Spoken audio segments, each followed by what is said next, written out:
আফসোস, এমন একটা দেশে বাস করি যে দেশে এমন কোনো ফিতনা নাই, এমন কোনো ইস্যু নাই, সব কিছু আমার এই বয়সে আমি দেখলাম।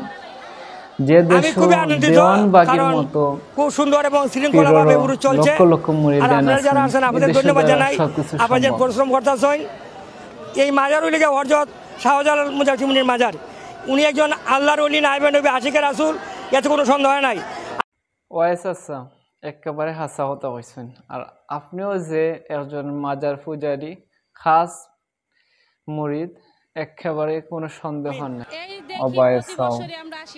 এইদিকে আবার আমার আফা আর আমার আরেকজন মুরব্বী চাচা অনেক সুন্দর নসিহত কররা, দেখি একটু শুনিছেন তো।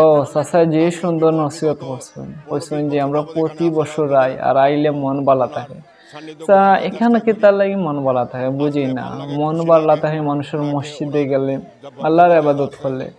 আমরা তো, আমি যতটুকু জানি, ইসলাম ও মাজারের সাথে কোনো সম্পর্ক নাই। যতটুকু সম্পর্ক থাকা মসজিদের সাথে থাকার কথা, কোরআন এবং হাদিসের সাথে সম্পর্ক হইল গিয়ে মন ভালো থাকা। তো যাই হোক, যার আকীদা যেরকম তার বিশ্বাস এইরকম হইতে পারে।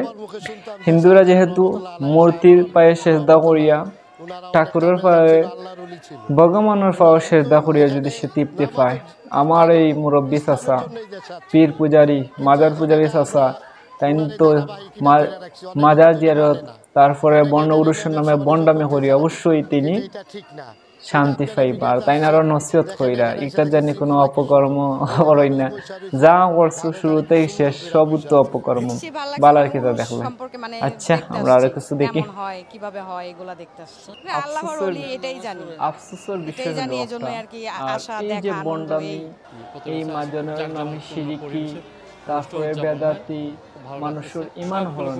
আর এই বন্ডামি গুলাও আমাদের জাতীয় যে চ্যানেলগুলো আছে ওগুলা কিন্তু মানে গুরুত্ব সহকারে নিউজ করে।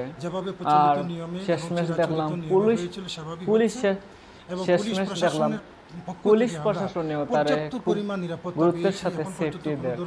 আর অথচ ইসলামিক কোনো স্কলার যদি ওয়াজ হয় তাহলে এরকম কোনো সেফটি নাই, এরকম কোনো নিউজ আমরা প্রথম সারির কোনো পত্রিকা অথবা কোনো জাতীয় চ্যানেলও দেখায় না। এটাই বাস্তবিকতা, আফসোসের কিছু নাই। শয়তানের মতো মানুষ বেশি তখন, আল্লাহর মতো ভালো কাজ মানুষ কম তখন, এটাই স্বাভাবিক। ভিন্ন হয়তো বৈশ্বিক কারণে হতে পারে, আর্থিক কারণে হতে পারে, বা নানান কারণে হতেই পারে। তবে মোটামুটি যা এসেছেন, আমরা আশা করছি আজকের বিকালের দিকে আরও বক্তাদের আগমন বাড়বে এবং কালকে পর্যন্ত হয়তো এটির স্রোত আপনারা দেখতে পাবেন।